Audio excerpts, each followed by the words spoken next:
mirgaan injifannee lafeen dhaabaa jaarra wareegamuudhaafis baaneetii jirra.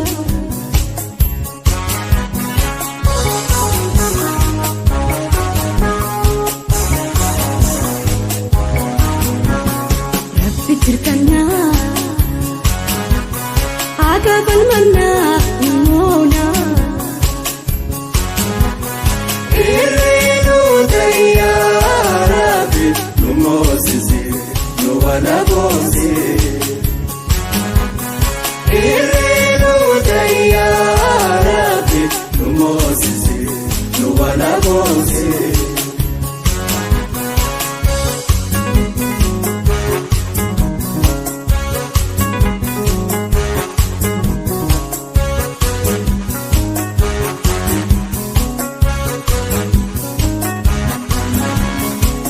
Fi ajjechaan amilee nu cabsee karaa nu deebisu.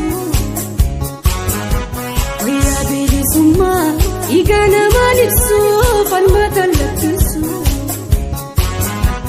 Hidhaa fi ajjechaan amilee nu cabsee karaa nu deebisu. Wayyaa bilisummaa dhiiga namaan ibsu falmata lakkisu. Gabrummaa jalatti Oromoon isa suu amma bilisummaa bu'uura seerasuu akka kootiin falma duufi ajjeesu lameenuu jiraatu hubatee bobba'ee hubannu deebisu.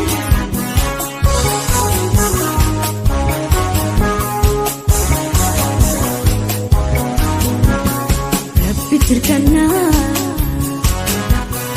akka falmannaa himoona.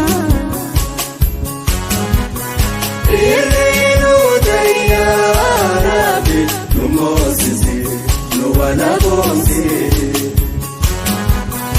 Irreenuu tayyaaraafi nu moosisee nu walaboomsee.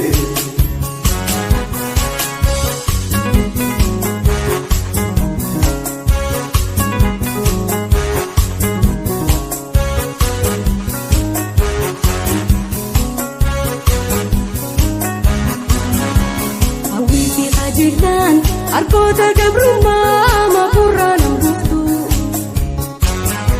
Qabsaa'utti jitee sabeetti bakkee lubbuun to'a baatu.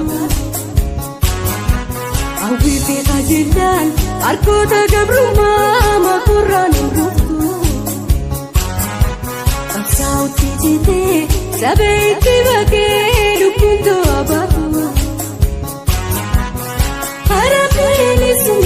Ibidaan ibeekaa takkeen lubbuun turee namas tarkaanfataa. Jaraafoo murattee mudhii jabeeffadhee hidhaa fi ajjechaan lubbuu kooti.